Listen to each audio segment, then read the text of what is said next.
Namo Phat, good morning. Thanks for joining me for our daily practice check-in. Listen, listen, listen. This beautiful sound calls us back to our true home.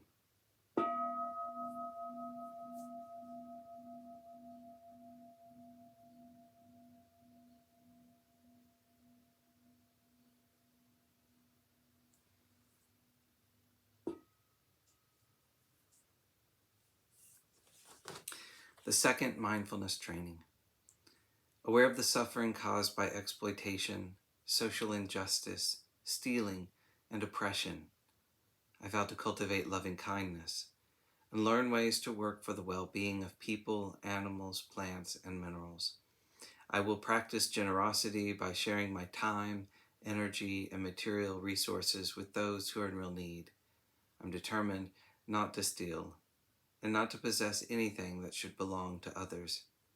I will respect the property of others, but I will prevent others from profiting from human suffering or the suffering of other species on earth.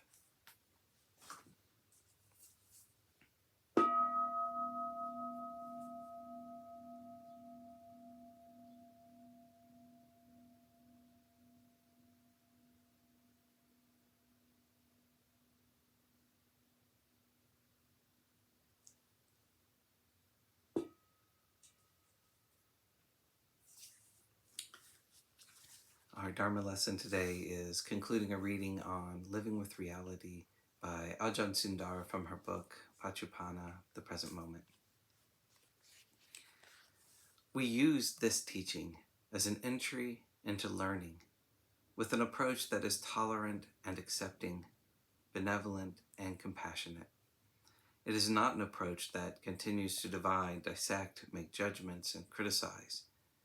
It is an approach that is whole, wholesome, all-encompassing, an approach of non-contention, as Ajahn Sundara would describe it. We are not contending with the reality of now. We are just able to see it as it is. To see something clearly depends on certain conditions. We learn to appreciate what it means to be still. What does that mean? It simply means that you stop moving with the movements of your mind. You stop agitating yourself with that which is agitated in yourself, being confused with that which is confused within you, being unhappy with that which is unhappy inside you. When we reach the place of stopping and being still, the condition of seeing arises naturally in the mind. A seeing mind doesn't move. It has stopped. It is here, now. There are many different methods, techniques, and teachings of meditation. Vipassana practice involves exploring the mind and seeing the result of that exploration. It leads to seeing clearly what the Buddha called the three characteristics of phenomenon. Everything is impermanent, everything is unsatisfactory, and everything is not what you are. Anicca, dukkha, anatta. Vipassana means being able to see deeply and clearly, to know profoundly. When you see clearly, you have access to the reality of now. This is not something you imagine or have to believe. It's something you see clearly.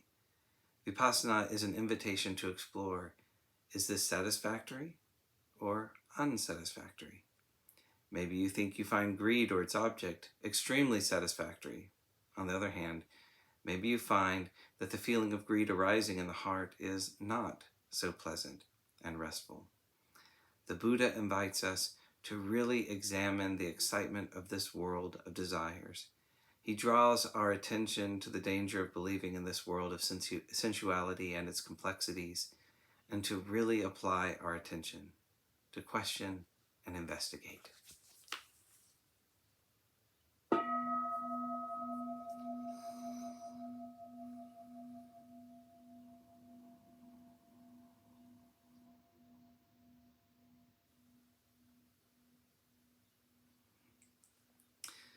May all beings be well.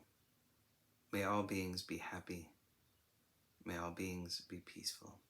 Sadhu, sadhu, sadhu. Thanks so much for joining me today.